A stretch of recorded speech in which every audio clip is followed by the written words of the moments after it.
My friends, thank you for joining me today. Today, we get to read a book about my favorite topic, fairies. This book is called The World of Fairies at the Dawn of Pixie Hollow. It's a Disney Fairies collection. It is written by Calliope Glass, illustrated by Judith Holmes Clark, Jeff Clark, Caroline Lavelle Egan, Denise Shimabukuro, Adrian Brown, Maria Ellen Nagy, Charles Pickens, and the Disney Storybook Artists. Designed by Winnie Ho.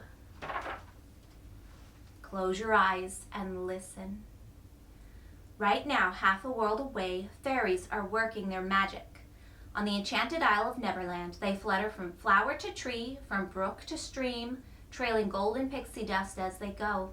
If you are very, very lucky, you may hear a faint jingle or a murmuring chime carried on a chance breeze from their world to ours. You may hear them, but it is a rare thing indeed to catch a glimpse of a fairy. The Never Fairies almost never leave Neverland. But it was not always so. Once they were as often in their world as in ours.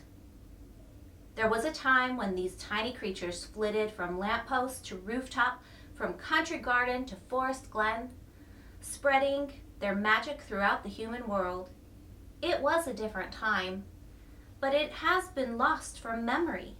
Nowadays, for a fairy, or even for a lucky human, it is sometimes possible to make the journey back to that enchanted time, back to the dawn of Pixie Hollow. The Pixie Dust Tree. Pixie Hollow, home of the Never Fairies, is a peaceful forest realm tucked away in the wilds of Neverland. At the heart of Pixie Hollow there grows a tree whose mighty trunk is as bottomless well flowing with pixie dust. The magic of the Never Fairies has its source in pixie dust, so the Pixie Dust Tree is the center of all fairy life. In fact, every fairy in Pixie Hollow discovers her life's work, her talent, in the branches of the Pixie Dust Tree. Fairy talents. When a fairy first arrives in Pixie Hollow, she already has a special ability. She just needs to figure out what it is. Some fairies are drawn to water, and others to plants or animals. There are even fairies who are experts on rocks, baking cakes, or snowflakes, or fixing things. There's nothing more important to a Never Fairy than her talent. A fairy's talent is likely to affect how she dresses, where she lives, and even what she eats, but it doesn't necessarily determine her personality. Fairies who share a talent are often quite different from one another. There are water fairies who are as bubbly and impulsive as a swift brook, and others who are as calm and collected as a quiet pond. Other notes on Never Fairies: they are born of a baby's first laugh. They are deeply involved in the turning of the seasons and the working of the natural world. They are small, roughly 6 inches high. A male fairy is sometimes called a sparrow man. They have a lemon yellow glow, which can turn orange when they are embarrassed, or wink out altogether when they are surprised or frightened. Tinkerbell's arrival. A baby's first laugh is a magical thing with a mind of its own. It flies out through the nursery window.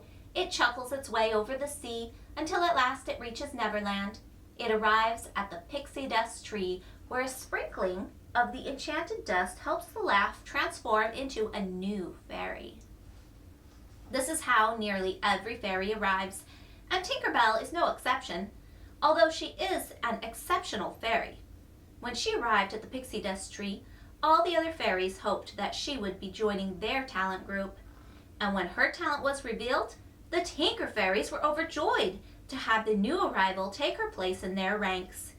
In time, Tinkerbell became Pixie Hollow's most inventive and passionate tinker. The ceremony. When a laugh touches down at the pixie dust well and becomes a fairy, there is an ages-old ceremony that must take place. Fairies from every talent step forth to present an icon of their talent.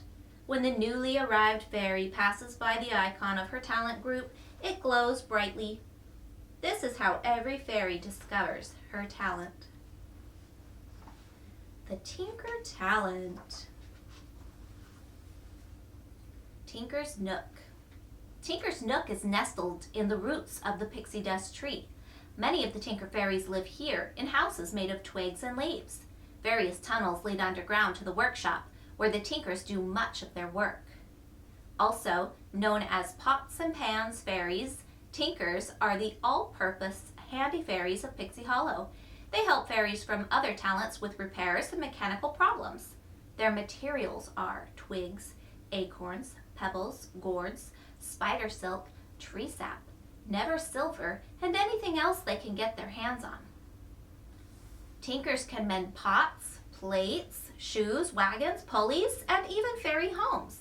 They also craft things such as containers and shelves, and make musical instruments for the music fairies. Fairies of every talent depend on them. Fairy Mary. Sometimes in Pixie Hollow, a leader will emerge within a particular talent group, a fairy who excels at organization and leadership. Fairy Mary is one of these fairies. She is the undisputed head of the Tinkers. Fairy Mary and Tinkerbell are actually somewhat alike. Both fairies are passionate and headstrong, and both have short tempers.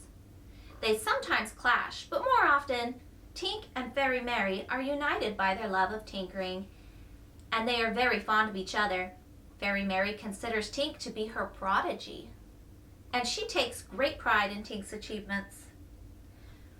When Fairy Mary isn't tinkering or in council with Queen Clarion, she can often be found at the Fairy Tale Theater. She never misses a performance if she can help it. Fairy Mary's most treasured possession is her abacus. Tinkerbell gave Fairy Mary this pixie dust level for her arrival day celebration. A Tinker's Tools. The Tinker fairies have a saying, the difference between the right tool and the almost right tool is like the difference between a lightning bug and a pygmy glowworm with a cold. A good Tinker fairy always has exactly the right tool for the job.